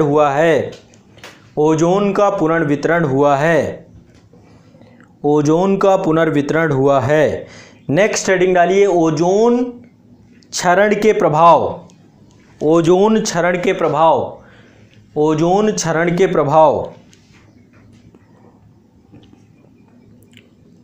सबसे पहला पॉइंट लिखिए, इसमें 6 पॉइंट हैं, बस लिख लीजिए, आज के लिए फिर इतना ही रखेंगे।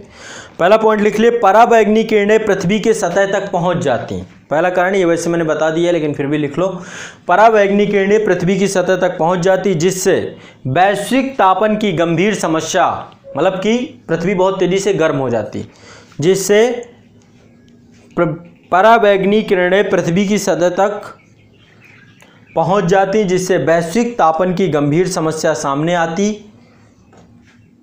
CFC कार्बन डाइऑक्साइड से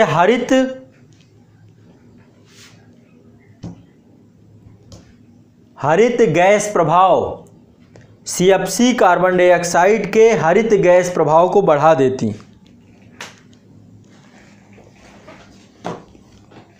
ग्रीन हाउस प्रभाव को बढ़ा देती, CFC कार्बन डाइऑक्साइड के ग्रीन हाउस गैस के प्रभाव को बढ़ा देती। अगला पॉइंट, दूसरा नंबर, समताप मंडल में पराबैंगनी किरणों के अवशोषण की कमी के कारण समताप मंडल में मैंने आपको एक चीज़ बताई थी कि शुरुआत में पहली क्लास में समताप मंडल के साथ होता क्या है, ये पृथ्वी है, ये क्षोभ मंडल है, समताप मंडल है। तो शुरुआती 10 से 12 किलोमीटर तक, ये आपका 35 किलोमीटर तक है, तो यहाँ पे तापमान में किसी प्रकार की कोई गतिविधि नहीं होती और इसके ऊपर ओजोन परत पाई जाती है। तो ओजोन परत के परिणाम स्वरूप यह ऊपर तेजी से तापमान बढ़ता है।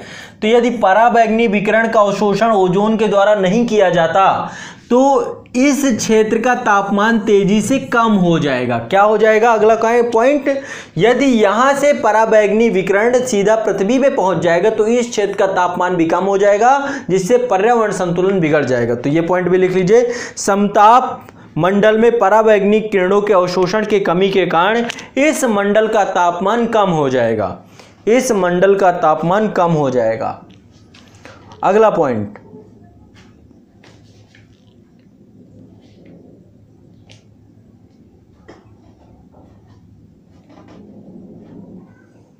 अगला पॉइंट लिखिए, समताप मंडल में ओजोन की कमी से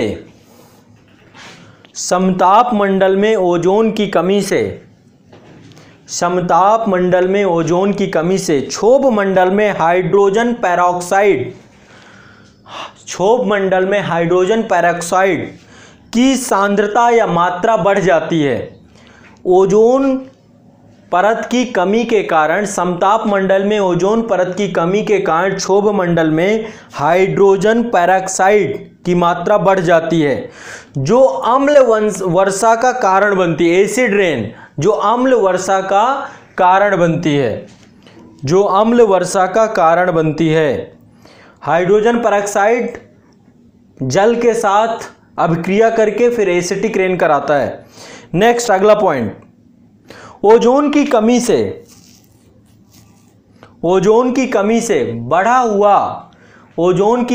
बढ़ा हुआ सौर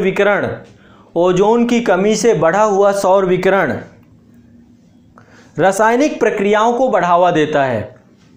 ओजोन की कमी से बढ़ा हुआ सौर विकिरण रासायनिक प्रक्रियाओं को बढ़ावा देता है, जिसकी अंतिम परिणति जहरीले धूम कोहरे के तौर पे होती है। जैसे कि आप देखेंगे दिल्ली वगैरह में, दिल्ली, कोलकाता, मुंबई, ये जितने भी शहर हैं, बड़े बड़े शहर हैं, यहाँ पे एक चीज़ बताता हूँ आपको। चलो, वैश्विक तापन के तर्ज पे इसको समझिए। इसको बोलते हैं अर्बन हीट आइलैंड। एक कॉन्सेप्ट आता है अर्बन हीट आइलैंड का। अर्बन हीट आइलैंड क्या है? अर्बन हीट आइलैंड, देखो आमतौर पे पृथ्वी के साथ क्या होता है, आप लोग ये हेडिंग भी डाल लो, विशेष नोट करके डाल दो, urban heat island. Urban heat island है ना। तो यह शहरी तापीय द्वीप, ये क्वेश्चन यूपीएससी ने पूछा भी था, अब यहाँ पे ही मैं बता देता हूँ। जैसे पृथ्वी है, पृथ्वी की सतह, यहाँ पे सतह की वायुयान, सतह चूंकि गर्म होता है, दिन के समय पे अधिकतम ऊष्मा मिलती है इसमें, तो यहाँ पे क्या होगा, टेम्परेचर ज़्यादा होता है और इसके पास की वायु का तापमान भी कम ज़्यादा होता है, धीरे धीरे टेम्परेचर घटता जाता है। यदि यहाँ पे टेम्परेचर आपका 35 डिग्री सेंटीग्रेड है तो ऊपर जाएंगे तो 34, 33 है ना, 32, 31, धीरे धीरे कम होता जाएगा, 30, 29, 28 है ना, फिर ऊपर जाएंगे तो बहुत डॉट डॉट डॉट करके 1 डिग्री, 2 डिग्री, 0 डिग्री तक पहुंच जाता है ऊपर टेम्परेचर। जैसे जैसे आप वायुमंडल में ऊपर जाएंगे तापमान कम होगा, ये चीज़ क्षोभ मंडल में सबसे ज़्यादा होती है। इसके बाद यही चीज़ क्या होती है शहरों में, जैसे मान लीजिए मैं गाजियाबाद की बात करता हूँ। गाजियाबाद एक औद्योगिक शहर है, उत्तर प्रदेश का औद्योगिक शहर है, या फिर दिल्ली एनसीआर के अंतर्गत आता है। तो यहाँ पे बड़े स्तर पे कंस्ट्रक्शन किया जा रहा है, ओवरब्रिज बनाए जा रहे हैं, पुल बनाए जा रहे हैं, है ना, औद्योगिक इकाइयाँ लगाई जा रही हैं, है ना। तो यहाँ पर बड़े स्तर पे कंस्ट्रक्शन किया जाए, तो कंस्ट्रक्शन के लिए क्या चाहिए, ज़मीन चाहिए। ज़मीन चाहिए तो ज़मीन के टुकड़े पे जो वनारोपण है, जो भी प्राकृतिक संपदा है, उसको आप क्या करेंगे, काट देंगे, क्योंकि आपको डेवलपमेंट करना है, वहाँ पे फैक्ट्रियाँ लगानी है। तो ऐसी स्थिति में इन क्षेत्रों में क्या होता है, कंक्रीट का जंगल बनता जाता है, कंक्रीट का जंगल, है ना। बस वही चारों तरफ आप देखेंगे कंक्रीट दिखाई देगी। गाजियाबाद से थोड़ा सा दूर जाइए, आप थोड़ा सा दूर जाइए तो आप पाएंगे धीरे धीरे गांव शुरू हो जाते हैं। हमेशा किसी भी शहर से आप दूर जाते हैं तो गांव वाला इलाका आता है, ठीक है। तो अब आप देखेंगे ये वाला हिस्सा, चूंकि यहाँ पे कंक्रीट ज़्यादा है, यहाँ पे कंस्ट्रक्शन ज़्यादा है, यहाँ पे पर्यावरण का अभाव है, तो इस हिस्से का तापमान यदि 35 डिग्री सेंटीग्रेड हुआ तो गाजियाबाद से दूर जैसे जैसे आप जाते जाएंगे, चारों तरफ की बात कर रहा हूँ, दूर जाते जाएंगे टेम्परेचर कम होता जाएगा। 35 डिग्री, फिर 34 डिग्री, फिर 33 डिग्री, फिर 32 डिग्री, फिर 29 डिग्री। तो टेम्परेचर धीरे धीरे, क्योंकि गाँव में क्या है, वहाँ पे वनस्पति पर्याप्त स्तर पे है ना, गांव पे वनस्पति पर्याप्त स्तर पे है, इसलिए शहरों का तापमान ज़्यादा होता है। तो यहाँ पे टेम्परेचर ज़्यादा है, तो ये देखते हैं ये आइलैंड की तरह बन गया। किस तरह का आइलैंड, तापीय द्वीप बन गया, ये तापीय द्वीप। इसके चारों तरफ का टेम्परेचर कम है और इसके ये जो सेंटर पॉइंट है, जो शहर है, शहर का टेम्परेचर ज़्यादा है ना। शहर से दूर जाते जाएंगे तापमान कम होता जाएगा, क्यों, वहां पर वनस्पति की उपस्थिति और उसके द्वारा जो है वहां पर, अब जैसे शहरी क्षेत्र है तो यहाँ पे बड़े स्तर पे ग्रीन हाउस गैसेस का उत्सर्जन भी किया जाता है, जिस कारण से यहाँ पे टेम्परेचर बढ़ जाता है। तो ये भी, इसको बोलते हैं अर्बन हीट आइलैंड, है ना, शहरी तापीय द्वीप। तो शहरी तापीय द्वीपों का निर्माण होता है सभी शहरों में, चाहे वो दिल्ली हो, मुंबई हो। जैसे जैसे आप शहर से दूर गाँव की तरफ जाएंगे, उसके चारों तरफ एक रेडियस में जाएंगे तो आप पाएंगे कि टेम्परेचर कम हो रहा है, ठीक है। ये शहरी तापीय द्वीप यूपीएससी ने पूछा था एक क्वेश्चन, तो मैं यही चीज़ आपको पढ़ा रहा था। यही चीज़ हमारी यहाँ पे चर्चा हो रही थी कि जो धूम कोहरा है, धूम कोहरा, दिल्ली, मुंबई, ये जितने भी बड़े बड़े शहर हैं, आप देखेंगे यहाँ पे ओजोन परत की कमी के परिणाम स्वरूप जो रासायनिक अभिक्रिया, इसके कारण से ऊपर वाले हिस्से में, खासकर ये दीपावली के बाद आप देखते हैं, थोड़ा सा अब मैं यहाँ पे ज्योग्राफी में नहीं जाना चाहता हूँ, जो जैसे दिल्ली है ना, दिल्ली के साथ होता क्या है, दीपावली के टाइम पीरियड पे यानी कि सीधे धीरे धीरे सूर्य जो होता है मकर रेखा की तरफ चला जाता है, वो दक्षिणायन हो जाता है, जिसके कारण से अब यहाँ पे शीत ऋतु का प्रारंभ हो जाता है ना। अक्टूबर नवंबर की बात कर रहा हूँ, शीत ऋतु का प्रारंभ होता है। एक ऋतु परिवर्तन ट्रांजिशन फेज में होता है, नवंबर में शीत ऋतु प्रारंभ हो जाती है। दिल्ली दीपावली के टाइम पीरियड से ही थोड़ा सा ठंड बढ़ती है। तो आप देखेंगे आमतौर पर जब चूंकि ठंड पड़ रही है तो धरातल क्या हो रहा है, ठंडा हो रहा है, धरातल ठंडा हो रहा है। धरातल ठंडा है तो धरातल के पास की हवा भी क्या है, ठंडी है, और ठंडी हवा भारी होती है, और भारी हवा की प्रवृत्ति होती है नीचे बैठने की, ठीक, भारी हवा की। तो यहाँ पे एक हाई प्रेशर जोन क्रिएट होता है, हाई प्रेशर जोन क्रिएट होता है, ठीक। अब वैसे आमतौर पे प्रक्रिया ये होनी चाहिए कि अब यहाँ पे कहीं पे लो प्रेशर जोन यदि क्रिएट नहीं हुआ आसपास, तो दिल्ली में आमतौर पे होता क्या है कि आसपास के जितने क्षेत्र हैं, चाहे वो पंजाब हो चाहे वो हरियाणा हो, यहाँ पे इसी समय पे बड़े स्तर पे पराली जलाई जाती है खेतों में। जो आपका अभी देखेंगे ना, खरीफ की फसल चल रही है, खरीफ की फसल की कटाई होती है आपकी सितंबर अक्टूबर में चालू हो जाती है, जो धान की खेती है।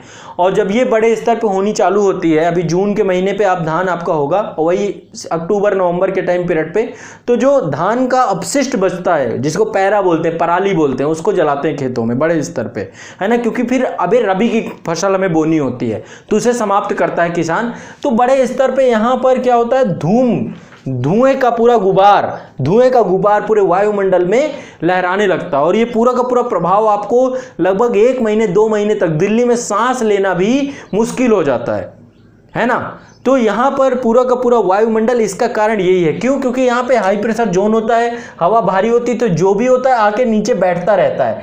यदि यहीं पे ऐसी कंडीशन हो जाए कि गर्मी का समय हो, जैसे गर्मी के समय पे वायुमंडल साफ होता है, क्यों, क्योंकि हवा हल्की होती है, क्योंकि धरातल गर्म होता है, तो ऊपर उठती रहती है, जो भी हवा होती है ऊपर उठती रहती है, और अपने साथ प्रदूषण भी वो साथ साथ ले जाती है। तो कई सारी चीजें होती हैं, और ये पूरा का पूरा सोर्स का काम करता है। यहाँ से हवाएं दूर नहीं जाती, बल्कि सारी हवाएं दिल्ली की तरफ आती हैं, दिल्ली एनसीआर की तरफ। क्यों, क्योंकि ठंडियों के समय पे धरातल बहुत ठंडा हो जाता है। ये आप लोगों को मैंने ज्योग्राफी वाले टॉपिक में पढ़ाया भी था, मानसून वाले चैप्टर पे आप लोगों को मैंने ऑनलाइन बैच में पढ़ाया था, ठीक है।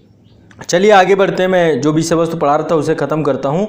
आगे लिख लीजिए, ओजोन की कमी एवं बढ़ा हुआ सौर विकिरण रासायनिक प्रक्रियाओं को बढ़ावा देता है, जिसकी अंतिम परिणति जहरीले शहरी धूम कोहरे के रूप में होती है, जहरीले शहरी धूम कोहरे के रूप में होती है। धूम कोहरा यानी स्मॉग, है ना, धूम कोहरा के कारण त्वचा कैंसर, धूम कोहरे के कारण त्वचा कैंसर, त्वचा में जलन, मोतियाबिंद तथा विभिन्न त्वचा संबंधी रोग होते हैं। धूम कोहरे के कारण त्वचा कैंसर, त्वचा की जलन, मोतियाबिंद तथा विभिन्न त्वचा संबंधी रोग होते हैं। श्वसन तंत्र भी प्रभावित हो जाता है आपको, है ना। नेक्स्ट,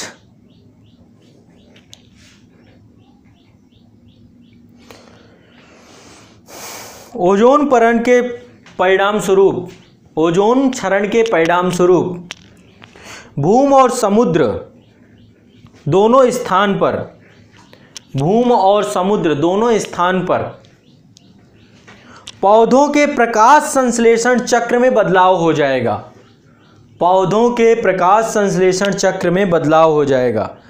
जिसके कारण खाद्य श्रृंखला एवं खाद्य जाल प्रभावित हो जाएगा, फूड चेन पूरी की पूरी, क्योंकि पौधे ही भोजन, प्राथमिक स्तर यही है, यहीं से भोजन, ये स्वपोषी होते हैं और परपोषियों को भोजन यही देते हैं, ठीक है।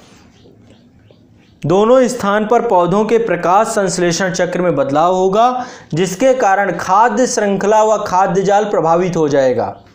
अतः पारिस्थितिकी अस्थिरता को प्रेरित किया जाएगा।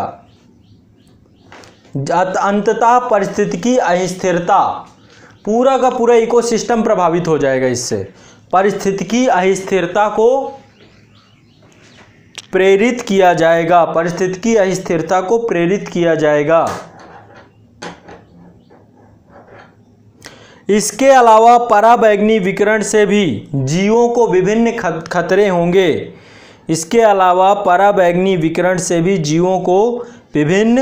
खतरे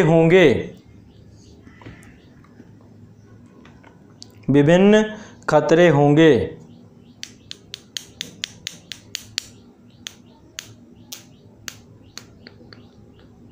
नेक्स्ट हेडिंग डाल लीजिए, वैश्विक तापन के प्रभाव, ग्लोबल वार्मिंग का क्या इफेक्ट होगा, इम्पैक्ट ऑफ ग्लोबल वार्मिंग। ये बस आज यहीं तक इसको रखते हैं, बाकी सेशन में आपका कर लूँगा। अभी से जुड़ी हुई जो भी आपको समस्याएं हो एक बार पूछ सकते हो, किसी कोई दिक्कत हो कोई समस्या हो तो समझ सकते हैं।